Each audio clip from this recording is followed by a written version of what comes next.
Mm, mm, mm, mm, mm. You can taste it, can't you?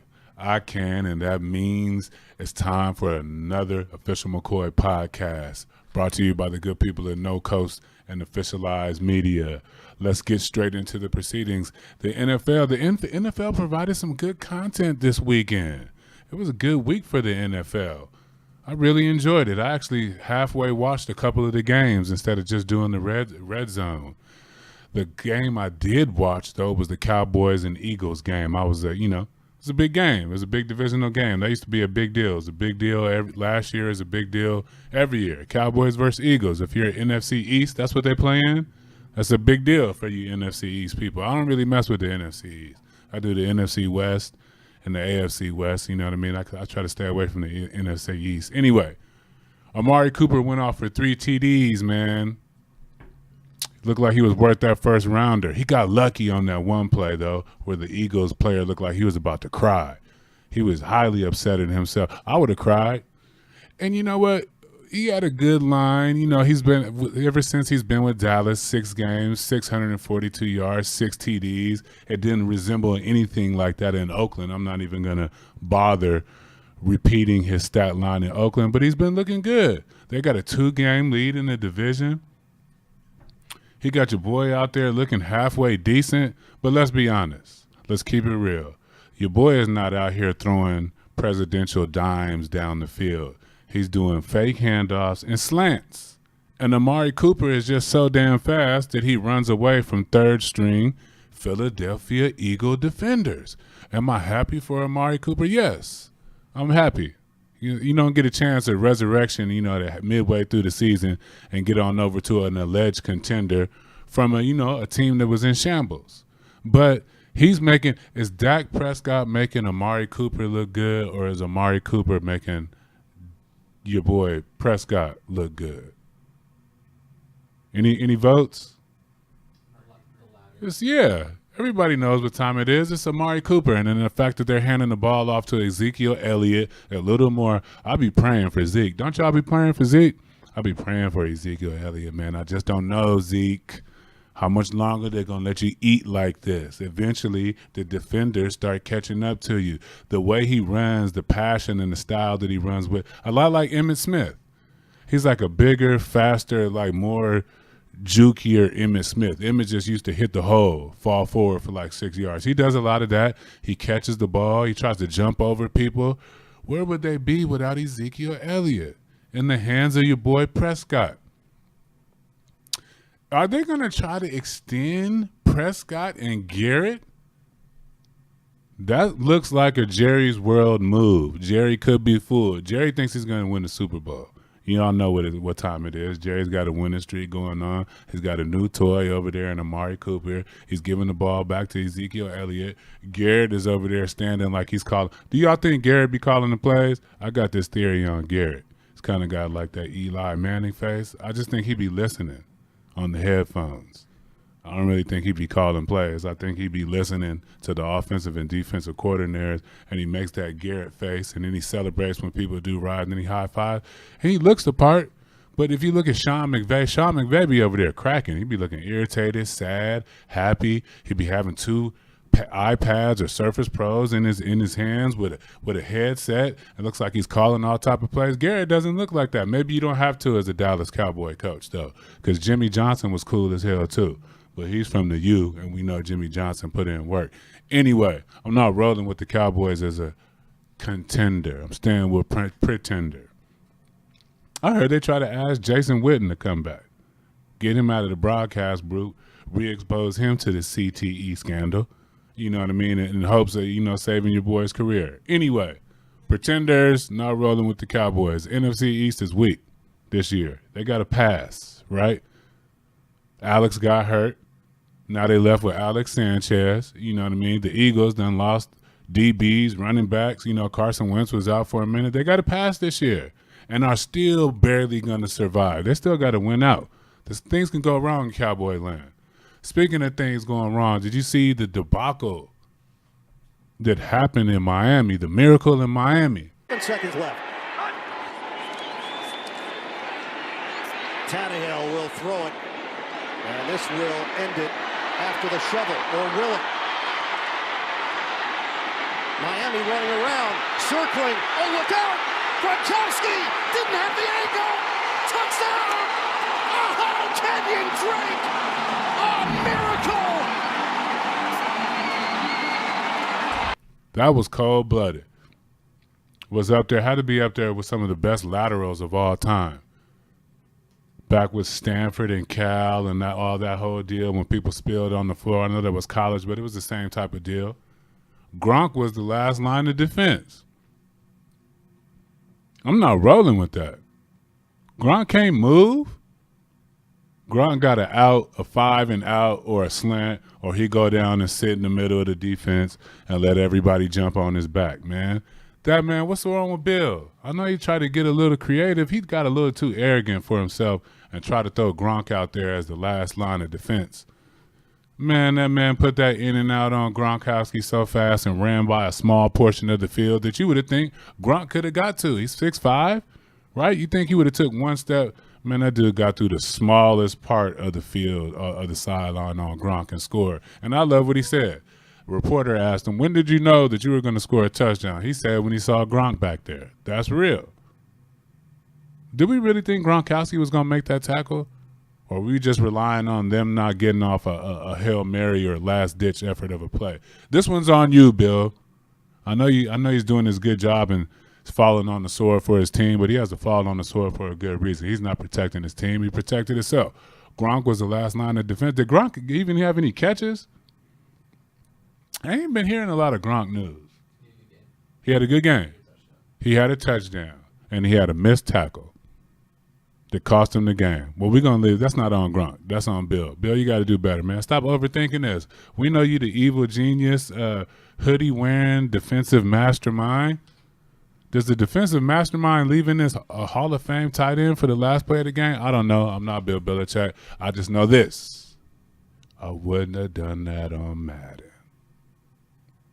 There's no chance in hell that I'm going to leave Gronk as the last line of defense on Madden. Anyway, moving right on. The Bears dealt with the Rams 15-6. The Bears defense is real. Everybody's gassed up off of Khalil Mack, but they got some other players. They got some players on our platform, as a matter of fact. We got Roquan Smith over there, who's a beast. The Bears defense is real, and they nasty. They're bringing the nasty defenses back, y'all, silently. The NFL, for the first couple games, we fell in love with offense. The scoring was up. 50 games, 40-point games, games going into triple overtime, guys passing for 500 yards, running backs getting 20 catches, 10, 12 catches a game. But Chicago's figured something out. Cowboys seem to have figured something out. And the Seahawks, they're trying to bring back the nasty. You can throw the ball around all you want, but the fact is when one of those nasty, gassed-up defenses gets a hold of you, they can knock you out of the game. It just changes. Gurley was a non-factor in the game. Goff looked average. He looked human. He had to come down at some point. He was playing too much of immaculate football, right? The pocket got dirty around him. We've seen this before. Some of our greats, Peyton Manning didn't like people down at his feet. There's a bunch of legendary quarterbacks that when the pocket gets dirty, they get super average. You know who doesn't do that? I know this is random, but you know who doesn't do that? It's Phillip Rivers. Phillip Rivers is staying there like he's protected by the Almighty himself upstairs, and he knows nothing is about to happen to him. Seahawks beat the Vikings, and the Russell Wilson passed for 72 yards and a W. Yeah, I know that happened. Vikings need to win some games. They came out like gangbusters. They fired the offensive coordinator. Shout out to Kirk Cousins on the officialized experience announcing that news. It was a tough thing for Kirk to do, but he manned up and he was a big boy about it. That's why he get paid the big bucks. Now they need a new offensive coordinator, and they got to win out so they can make the playoffs. We need the Vikings in the playoffs. You know who's definitely going to the playoffs is Patrick Mahomes and the Kansas City Chiefs. They had a crazy overtime victory. He threw a no-look pass, a cross-the-body pass on 4th and whatever that was. 4th and you're not supposed to get it. That was it was. It was 4th and you're not supposed to get it, and he got plenty. It was a heck of a pass. The no-look pass was ridiculous. We're going to start seeing guys working on that in training camp and quarterback coaches in the offseason down at the beach in San Diego. We've got guys doing no-look passes while avoiding sandbags on the beach in a high tide. That's going to be the new. Everybody's going to try to mirror the no-look pass. Mahomes is obviously a hooper.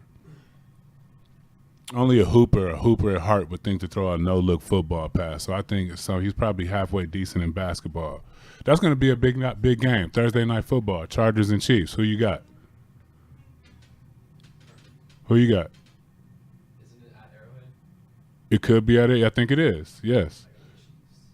We got one for the Chiefs, one for the Chargers. I'm going to go with the Chiefs. I like Mahomes. I like Tyreek Hill. I know they're both going to be without their running backs. But that's how it goes. It's the NFL. It's next man up. What's that kid in Denver that just popped out of nowhere and it looks like he's been rushing for 1,000 yards his whole career? Phillip Lindsay. Find you a Phillip Lindsay. They just cooked him up off the practice squad. And he's coming here talking trash to like Pro Bowlers and getting it off. Find you a Phillip Lindsay. Or not. Just throw the ball 100 times a game. We can just, Phillip can throw for 700 and Mahomes can pass for 800. And we can revel over that. Let's revel over Kyler Murray. He's the new Heisman winner. Second straight Oklahoma University. Oklahoma University or University of Oklahoma? I don't know. It's OU. He's the second straight OU QB to win the Heisman. Passed for over 4,000 yards, 40 TDs. He beat out Haskins and Tua. Tua was the victim of his own success. And Haskins was the victim of Ohio State and everything that's going on with Ohio State. Everybody's wondering if he should play 2 sports. That's the big question. You rolling with Kyler Murray playing 2 sports? I don't know, man. That's tough. Deion tried it. Bo tried it. Bo had to get a hip replacement trying to play 2 sports. Deion tried it. Are there any more other football, baseball? Russell Wilson? But he wasn't the first pick in the draft. Right, do your research. Kyler Murray was the first pick in the draft. He already got some bread in the bank, don't he? He got a nice little signing bonus. He already playing with house money. Who in the world is getting a $6 million signing bonus and then going to compete in college for the Heisman? Have we ever seen this before? I don't think so. And then we're going to gas him up to play 2 sports? Don't play 2 sports, young man. Pick one.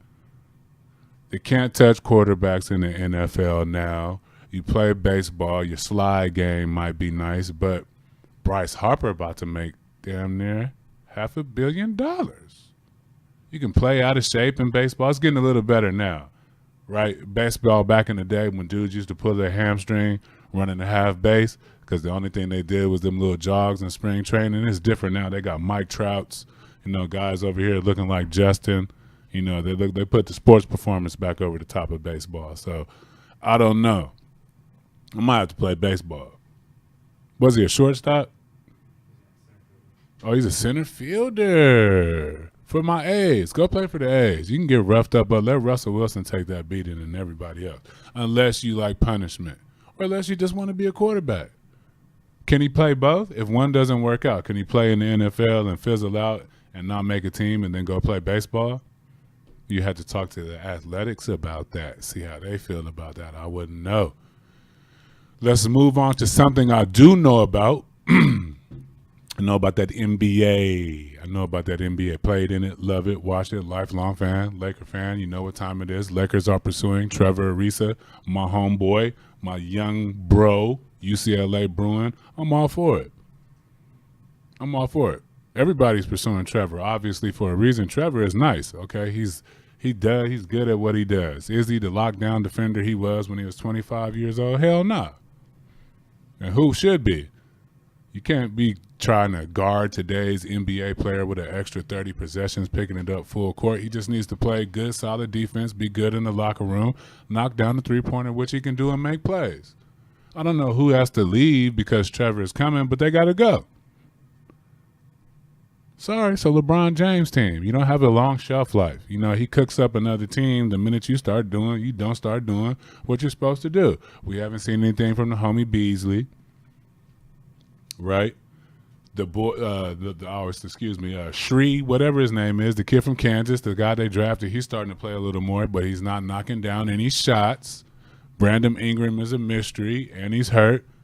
Y'all hating on Lonzo Ball, but he's balling for real when you pull back the onion. So, yeah, I'm rolling with Trevor Ariza coming back to the Lakers. Bring it back full circle. We need some more championship Lakers around. Are you rolling with Luka Mania? Luka Doncic. He's balling. He's probably going to be Rookie of the Year. He's doing his thing. He's out in there. He's got Dirk Nowitzki behind the scenes coaching him. I just don't know. Luka's been a pro for a long time. 13, 14 years? 13, 14 years old? That's a lot of mileage. It's a lot of mileage. I've been overseas. I know they practice twice a day for 10 months out of the year, only to allow you to play 15, 20 minutes a game. If you've been doing that since you was 13, 14 years old, I mean, it's not like I haven't seen the man in the body issue. I don't know his physical makeup, but he doesn't look like the highest genetic order of athletic specimen. You know, I don't know for sure, but he's not like a super freak athlete. Maybe a skill. You can say, oh, he's highly skilled. He's always been skilled, and he's a beast, and he's been the man since he was 13 and 14, but Father Time is undefeated. And, you know, regardless of your years of age, your years of service add up. You only get so much soft tissue and cartilage, and if you're making a habit of shooting one-legged three-pointers, man, you can't do that in a trash can for 6 months out of the year. So I don't know what that looks like. I hope his body holds up. I hope he runs defense. Who else is supposed to be Rookie of the Year? Who's cooking? Nobody's calling Luka's bluff. Everybody's looking around their mental Rolodex trying to figure out who could be the Rookie of the Year. The kid from Oklahoma? I mean, he's out there. He's a volume shooter. You know what I mean? Shooting a lot of shots, but he's not doing anything that's going to – I don't know. Hawks are pretty bad. Anybody else from DeAndre Ayton? He's been okay. He's down there in Phoenix suffering in silence. Jaren Jackson is balling. Alonzo Trier. ISO. I like Alonzo Trier. He's interesting. I don't like his nickname, ISO Zo.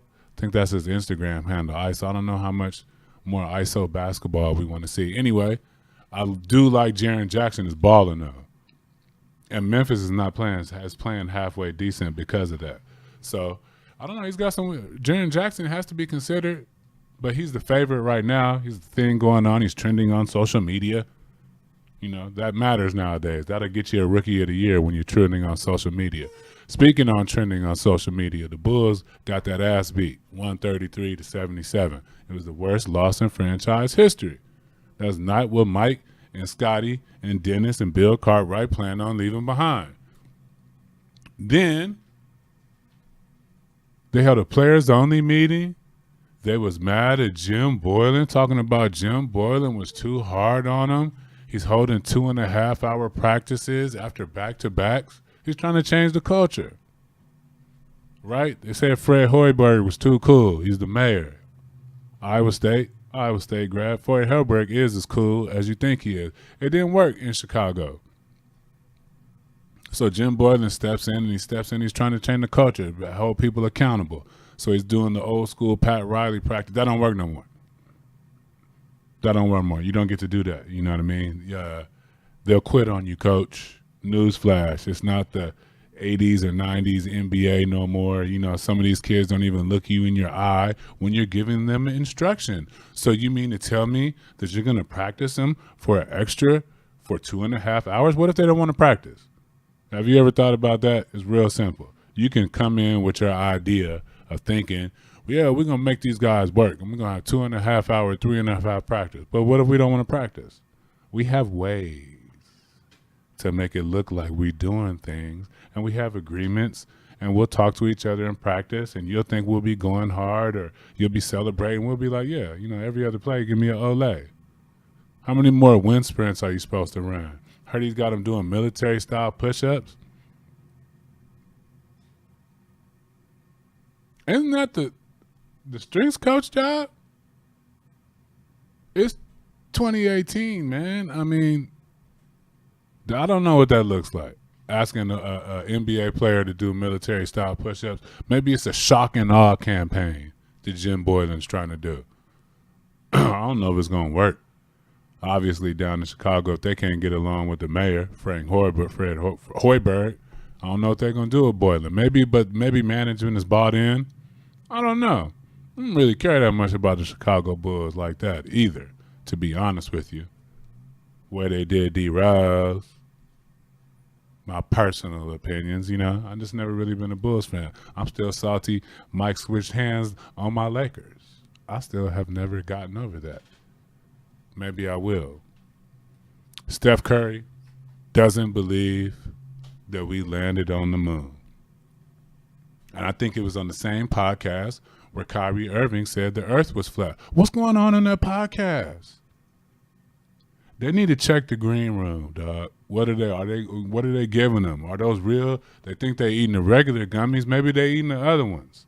They're doing something over there in that podcast to make people access different parts of their brain, making statements like we never landed on the moon and the earth is flat. Did we land on the moon? What year was that we landed on the moon? In the 60s?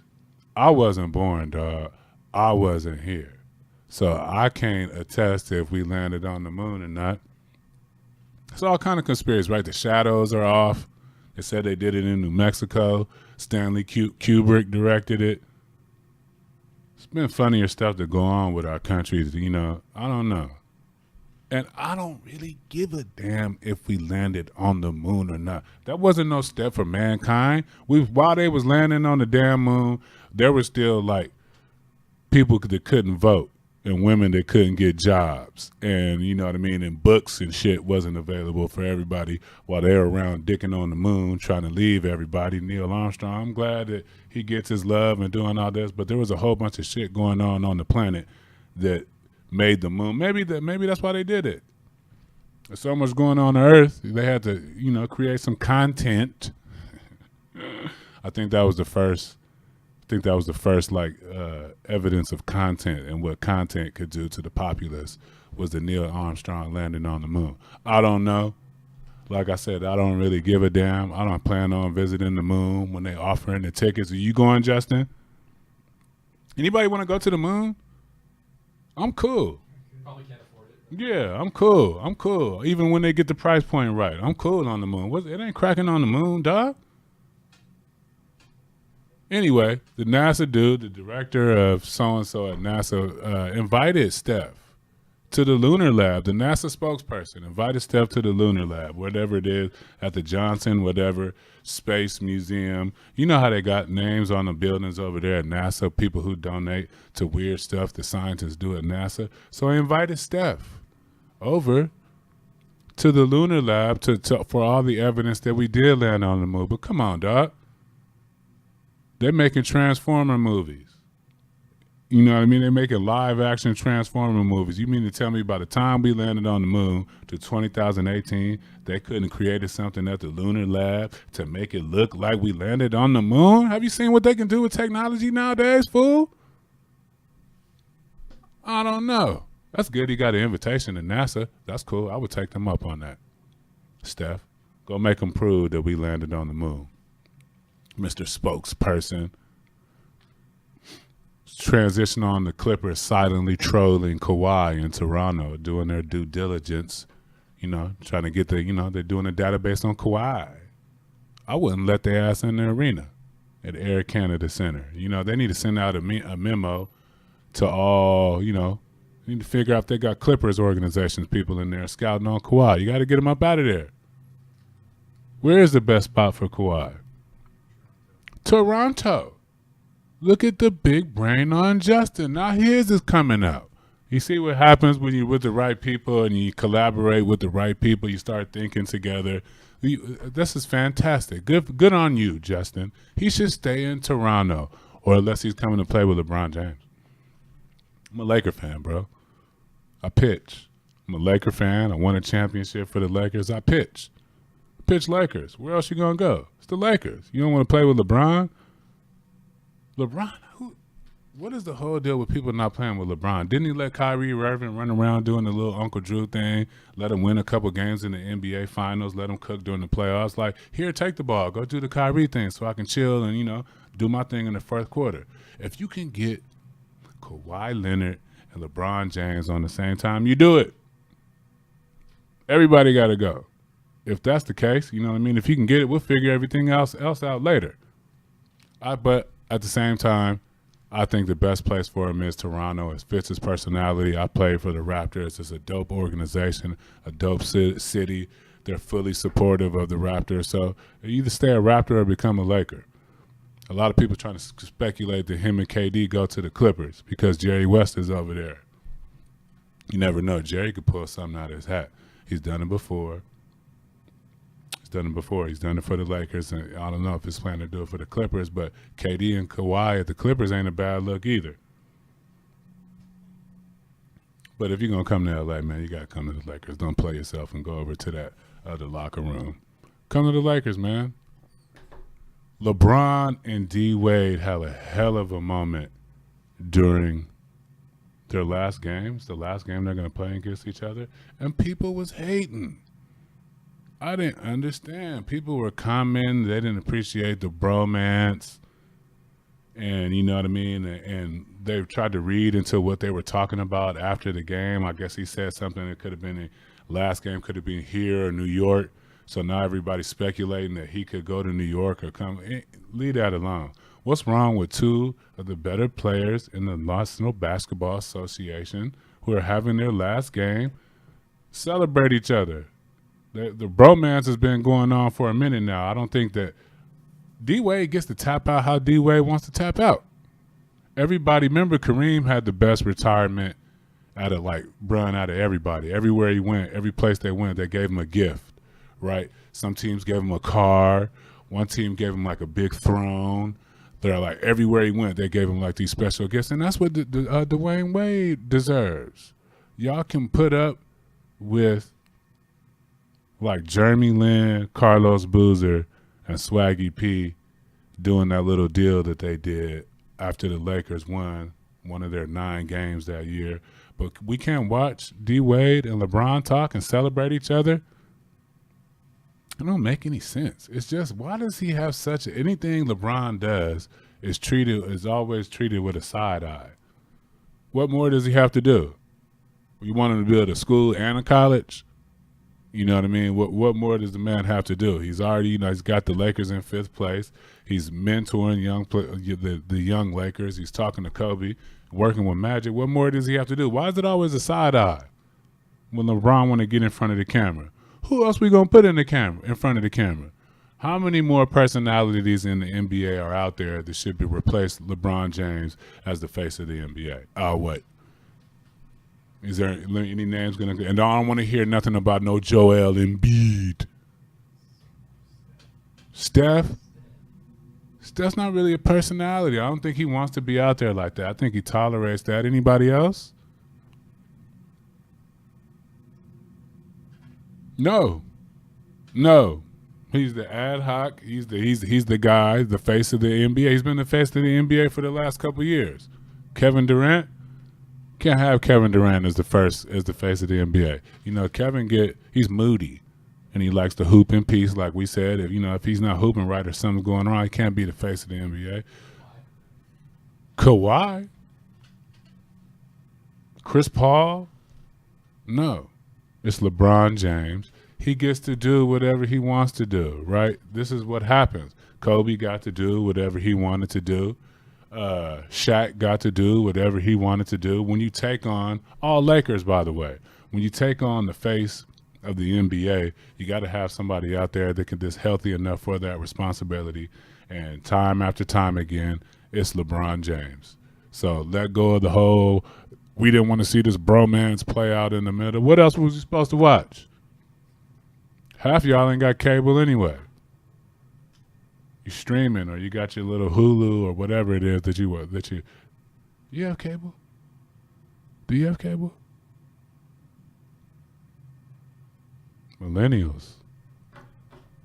And they did away with the cable. So, anyway, it's good on the Lakers. It's good on the Lakers front. There's a lot of good news. Trevor Ariza is a huge pickup. LeBron's playing well. Kuz is playing well, looking like he's stepping into that second scorer role. Lonzo Ball is playing well, although y'all want to hate on him. You know, he's playing well. He's a good player, playing well for a guy in his second season. What else is going on? That's pretty much it. I was a little down on weather today last couple. That's pretty much what I paid attention to. Anything else y'all going to have to go find on your own. This has been a real one. It's Jelani McCoy for the official McCoy podcast. Please continue to support. We'll see you next time. Or you'll see me or hear me or whatever it is that you're doing, but I might not see you. Anyway, next time.